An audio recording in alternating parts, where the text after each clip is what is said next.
Quick ask. Subscribe now, then let's jump in with the numbers. Something has shifted in Michigan, and you don't need a headline to feel it. You see it in the empty driveways, outside open houses that should be busy. You see it in the little price-reduced riders stacked under the same yard sign, like warning labels. You see it online too. Listings that used to disappear in a weekend now sitting there week after week, quietly collecting new photos, new descriptions, and smaller numbers. And here's the part that matters. This isn't just the market cooling. This is the moment when confidence fades and reality starts negotiating. Sellers keep chasing yesterday's price. Buyers keep doing the math for today's payment, and the gap between them becomes the drop. If you've been waiting for a sign that leverage is shifting, this is what it looks like in real life. Subtle, awkward, and suddenly everywhere at once. So in this video, I'm going to walk you through the 10 Michigan cities where that pressure is showing up the clearest in 2025. Not to scare you, but to give you an edge. Because the people who win in markets like this aren't the loudest. They're the ones who can spot the signals early. Longer days on market, repeated price cuts, and the kind of silence that tells you demand has stepped back. And if you're a buyer, this is the season to think like an analyst, not a gambler, and protect future you. Two of the cities on this list will surprise you. They don't feel fragile until you look closely. If you want weekly crash maps like this, hit subscribe. This channel tracks the signals early. Now let's get into it before the headlines catch up. Every housing cycle begins with a story that sounds harmless. It's just a correction, rates will come back down, or buy now before prices rise again. But when those phrases start to echo across open houses and dinner tables, they stop being reassurance and start being denial. That's exactly where Michigan finds itself in 2025, a market that isn't collapsing overnight, but quietly losing altitude, one stalled sale at a time. The numbers don't scream, they whisper. Yet anyone paying attention can hear the same message repeating: affordability has finally hit its ceiling. For years, Michigan felt like one of the last affordable strongholds in the Midwest. Buyers from the coasts, remote workers, and investors all poured in, chasing space, stability, and a better deal. But by late 2024, that affordability advantage began to fade. Mortgage rates doubled what they were just 2 years ago. Insurance costs climbed. Taxes didn't blink. The math no longer works the way it used to. A $350,000 home at 3% interest is a very different beast at 7%. That payment shock alone, without any job loss or panic, has pulled countless buyers to the sidelines. And when the buyers pause, the listings linger. Walk through Zillow today, and the pattern becomes obvious. Just reduced, motivated seller, back on market. It's not panic selling, it's fatigue. Sellers who anchored to 2022 prices are learning what markets do best. They correct excess. Michigan's housing market is experiencing what I call the post-boom hangover. Too many owners who priced for yesterday's frenzy, now staring at today's reality. It's not dramatic, but it's decisive. One small price cut at a time, momentum flips direction. Behind every headline about stability lies the part few want to acknowledge: the investor retreat. The flippers, short-term rental owners, and small landlords who drove the frothiest appreciation are suddenly quiet. Returns no longer justify the risk.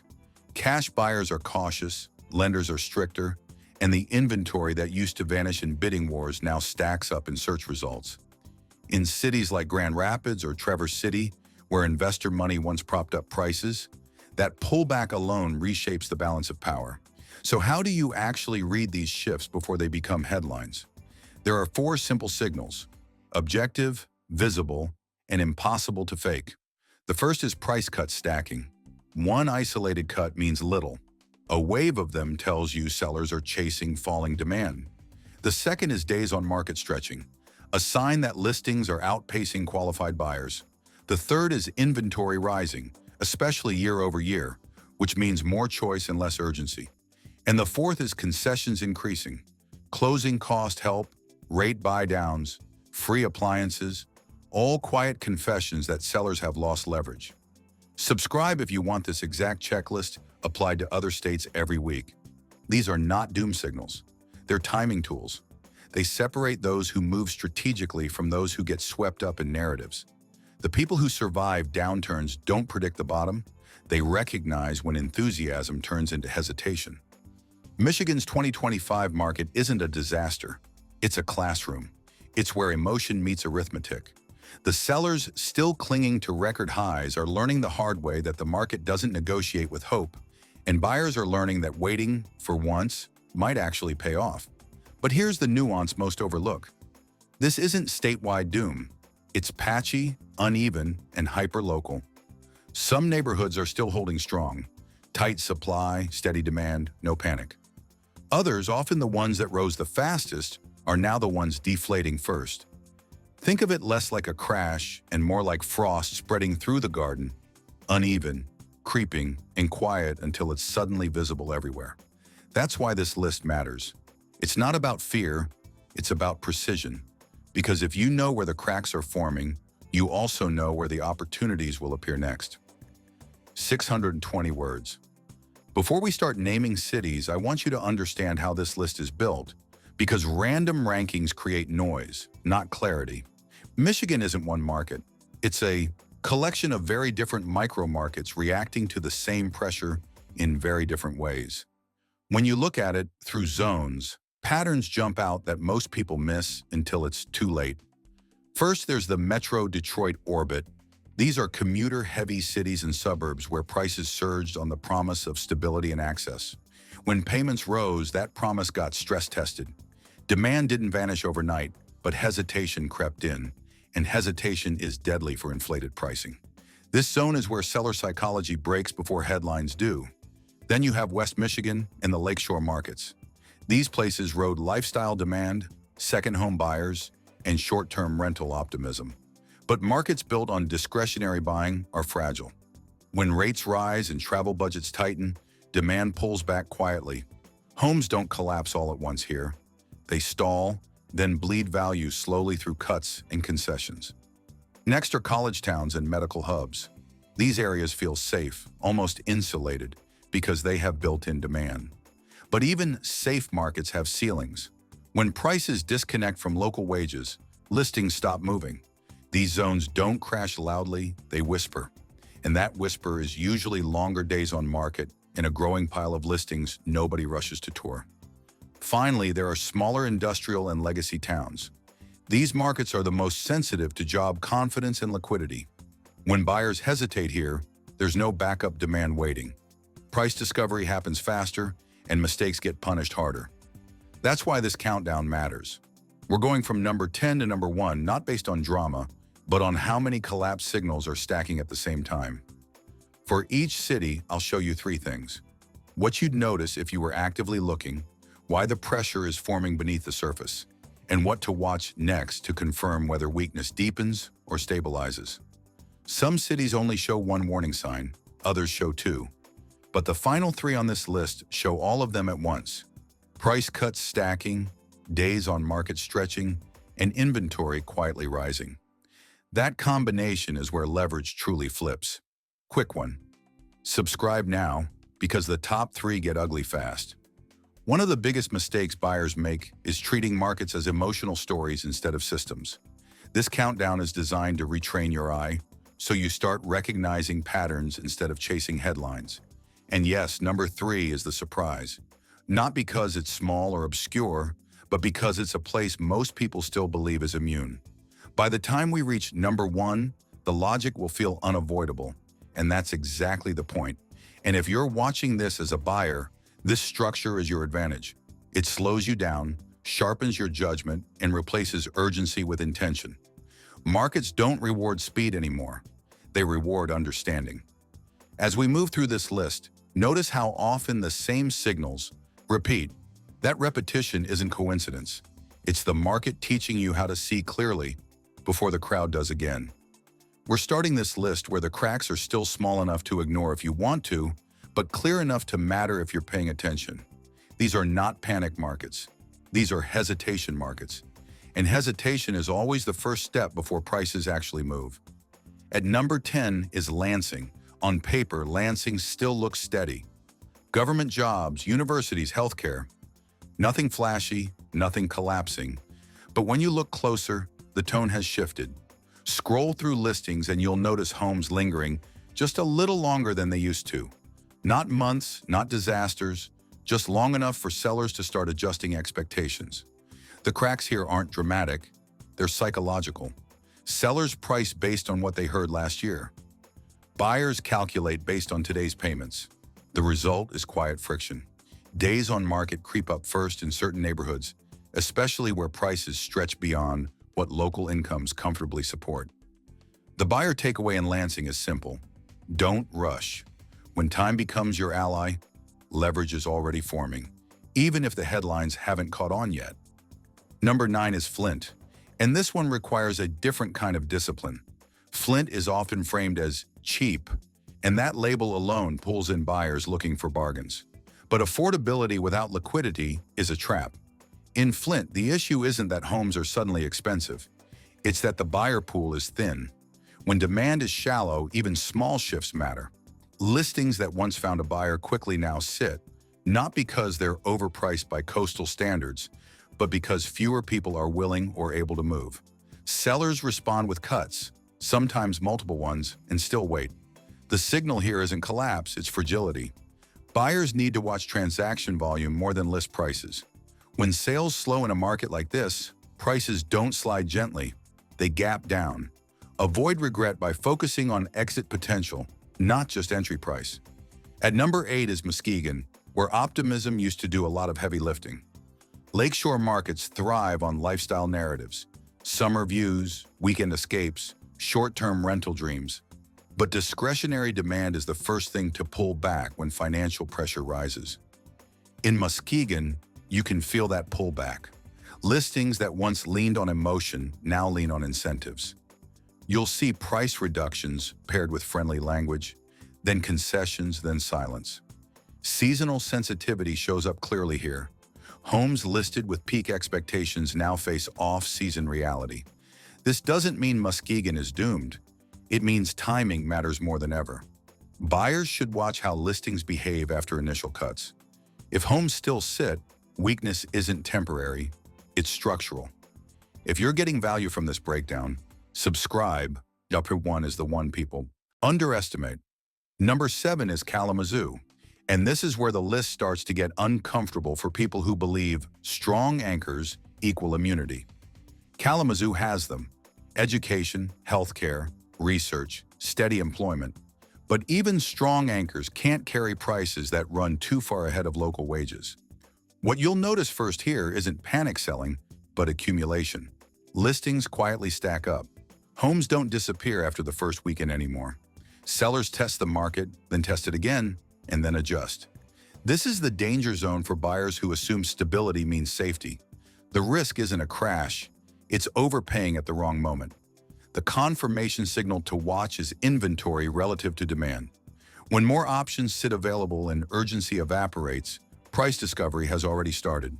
What ties these 4 cities together isn't fear, it's fatigue.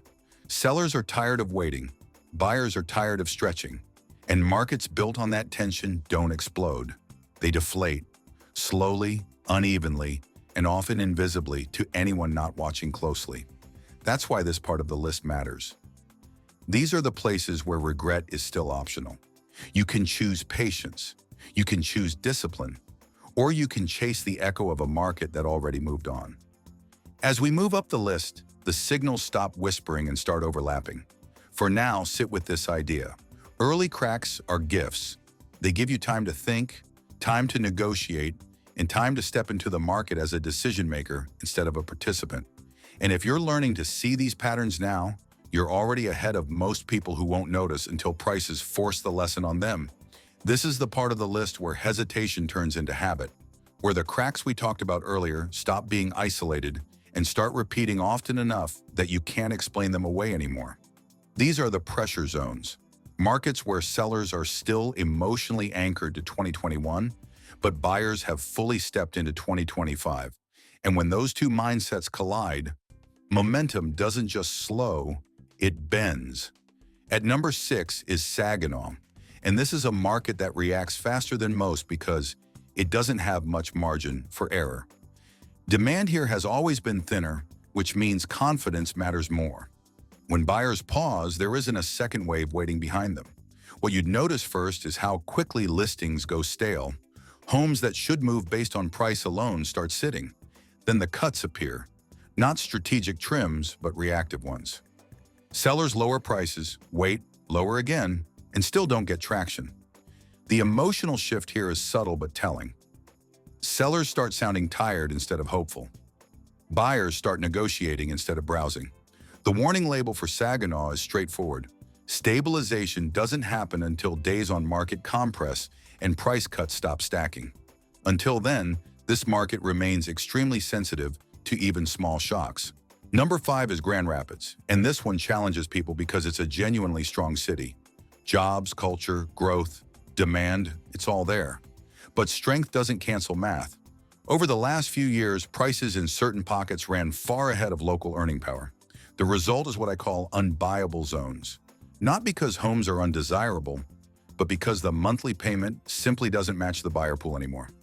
Scroll listings here and you'll see something interesting. Plenty of interest, plenty of saves, but fewer closed deals. That gap between attention and action is where pressure lives. Sellers still expect speed. Buyers expect flexibility. Negotiations stretch longer. Concessions start appearing in places where they didn't exist before. This isn't collapse in the dramatic sense, but it is correction with intent. The warning label for Grand Rapids is affordability alignment. Until prices reconnect with what local incomes can actually support, velocity won't return. Strength alone doesn't guarantee liquidity. Subscribe because the top 3 aren't cooling, they're breaking. Now at number 4 is Ann Arbor, and this is where cognitive dissonance really sets in. Ann Arbor carries a premium identity: education, innovation, prestige. It all feeds the belief that demand is endless. But premium markets don't break loudly, they slow quietly. What you'll notice here isn't desperation, but scrutiny. Buyers take longer. They ask more questions, they walk away more often. High prices invite higher standards, and when rates rise, that scrutiny intensifies. Listings don't vanish anymore. They linger even when they're well presented. Sellers resist cutting at first because the story says they shouldn't have to. But stories don't close deals. Buyers do. When cuts finally arrive, they come cautiously, almost apologetically. The warning label for Ann Arbor is velocity. Until homes start moving decisively again without layered incentives, this market remains in a holding pattern that favors patience over speed. What connects these 3 cities isn't fear, it's friction. Friction between expectation and reality. Between what sellers believe their homes are worth and what buyers are actually willing to commit to today.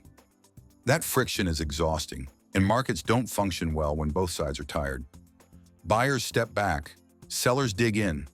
Inventory builds not because of panic, but because nobody feels urgency anymore. This is also where identity shifts begin. Buyers who once felt behind now feel composed. Sellers who once felt powerful now feel exposed. And that psychological flip matters more than any single data point. When buyers stop worrying about missing out and start worrying about overpaying, leverage moves decisively in one direction. These pressure zones teach an important lesson. Great cities can still be bad timing. Opportunity isn't just about location, it's about alignment. Alignment between price, payment, and confidence. When one of those breaks, the others follow. As we move toward the final 3, notice how the signals begin to overlap more aggressively. It's no longer just longer days on market or occasional price cuts. It's the combination. Cuts that don't work, inventory that doesn't clear, buyers who wait on purpose. That stack is what turns pressure into breakdown. For now, if you're watching this as a buyer, take this moment seriously. These markets reward restraint, not bravery. They reward clarity, not optimism. And the people who win next aren't the ones rushing to be early. They're the ones disciplined enough to wait until the market proves it's ready again. This is where the story tightens, not because the market suddenly becomes dramatic, but because the signals stop arguing with each other. Earlier on the list, you could still explain things away. A slow listing here, a cautious buyer there. In the final 3, those excuses run out. Price cuts stack on top of longer days on market. Inventory builds while demand hesitates. Concessions appear where confidence used to live. This isn't panic, it's clarity. And clarity, when it arrives, is usually uncomfortable. At number 3 is Traverse City, a market built on desire more than necessity. Traverse City thrives on second homes, lifestyle upgrades, and seasonal optimism. For years, that worked beautifully. But discretionary markets always feel pressure first when the financial environment tightens. What you notice now isn't a flood of listings, but a slowdown at the top. Higher-end homes sit longer than sellers expected. Listings get refreshed instead of sold. Price cuts come carefully at first, then more frequently. Buyers here haven't disappeared. They've become selective. When rates rose, the emotional pull of buy now weakened, and the math took control. The buyer playbook in Traverse City is patience with precision. Negotiate aggressively on concessions, not just price. Watch how homes behave after their first reduction. If inventory continues to build through peak seasons, that's confirmation the stall isn't temporary. Number 2 is Detroit, and this one demands nuance. Detroit is not one market. It's several markets layered on top of each other, moving at different speeds. Some neighborhoods show stabilization, even resilience. Others are bleeding quietly as investor demand pulls back. That two-speed reality is what makes Detroit risky for buyers who rely on headlines instead of homework. The neighborhoods that surge fastest on speculative money are the ones now struggling to clear inventory. You'll see homes relisted.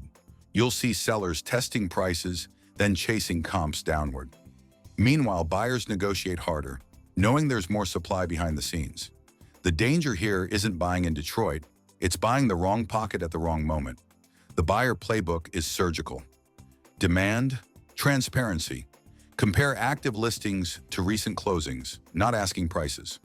Wait for confirmation that price cuts are slowing and transaction volume is stabilizing before committing capital. And now we reach number 1, where the pattern becomes impossible to ignore. If this kind of market intelligence saves you money, subscribe. New state drops every week.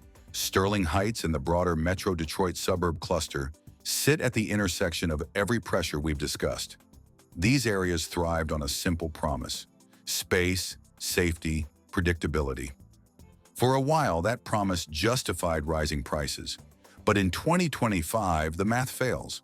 Payments climb beyond what middle-income buyers can comfortably carry. Inventory builds quietly as listings don't clear. Sellers chase last month's comps, then the month before that. This is where the collapse narrative finally earns its name. Not because prices implode overnight, but because expectations reset in real time. Suburbs rely on steady demand. When that steadiness breaks, prices don't drift. They correct. What you'll notice first is sameness. Streets with multiple listings, homes that look interchangeable competing for fewer buyers. Days on market stretch, not because something is wrong with the house, but because there are too many of them. Concessions become standard. Sellers offer closing costs, rate buydowns, anything to bridge the gap. Buyers, for the first time in years, feel no rush. They walk away. They wait. And that waiting changes everything. The buyer playbook here is discipline. Do not negotiate against yourself. Use time as leverage. Push for concessions and verify how many similar homes are still unsold nearby. The confirmation signal you need before buying is simple but powerful. Inventory must start clearing without incentives.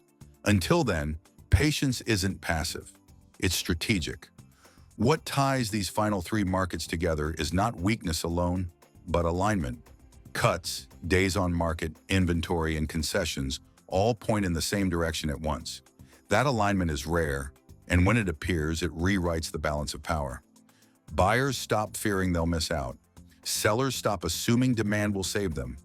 The market becomes honest. If you've made it this far, here's the shift to internalize. Crashes don't announce themselves. They reveal themselves to people willing to look without hope or fear. This list isn't about avoiding Michigan.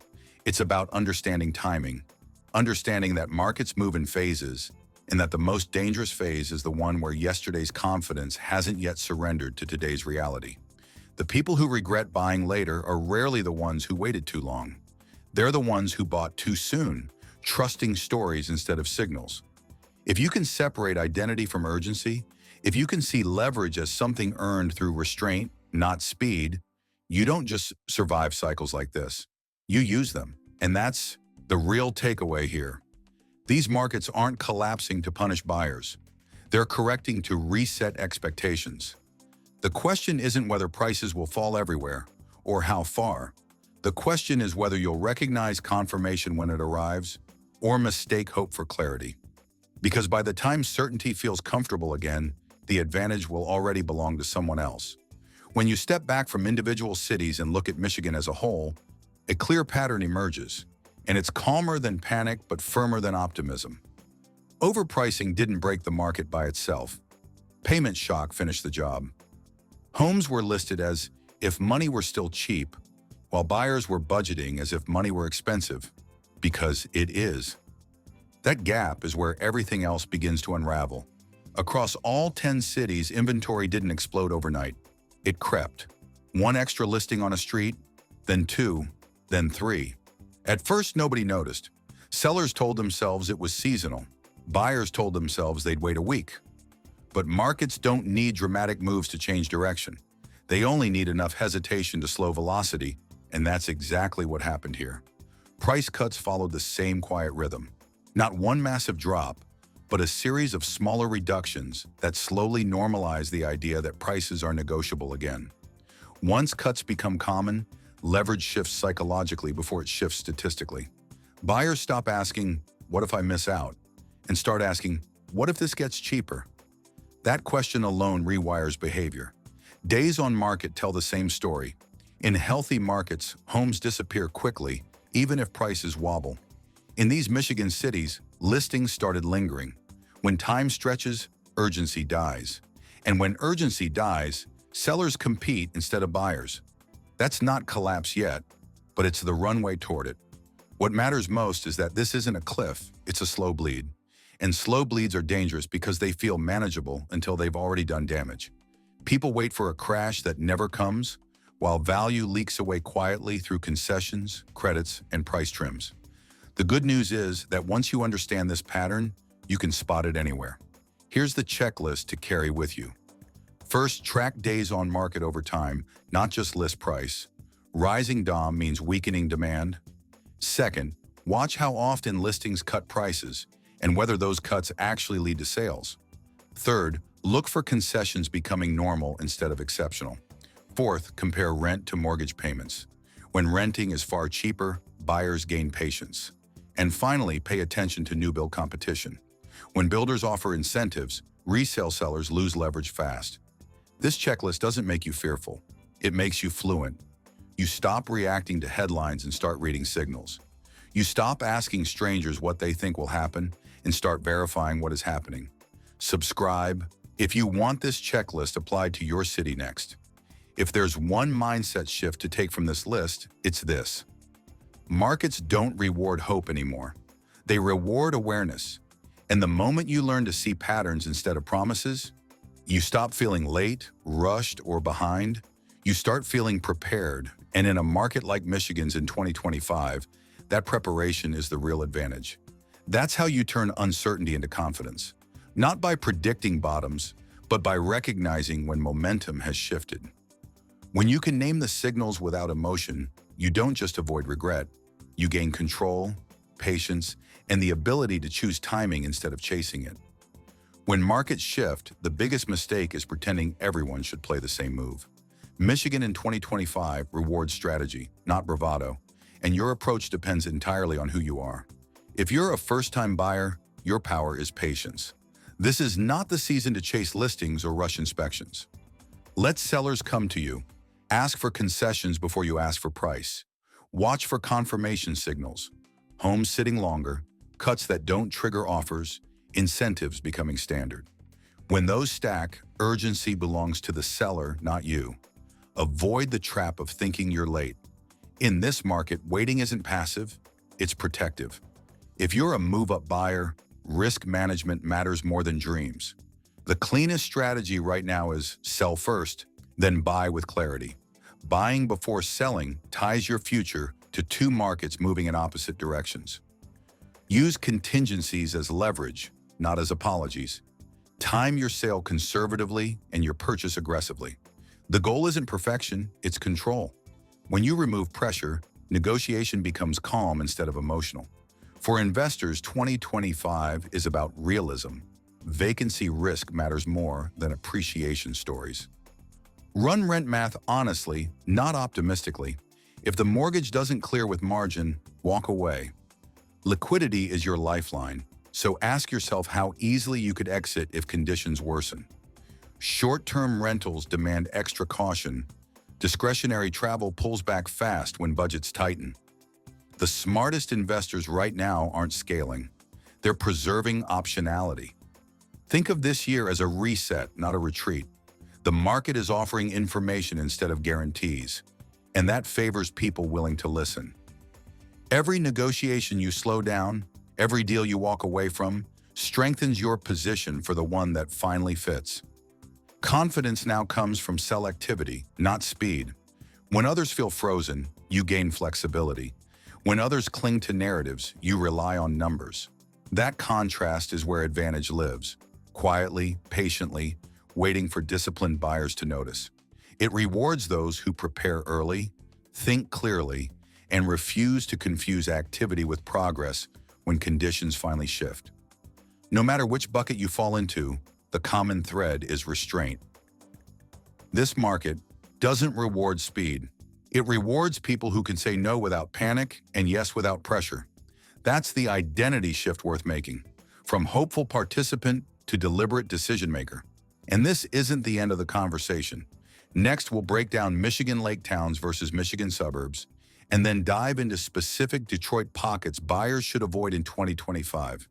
Subscribe and comment your Michigan city. I'll cover the most requested next.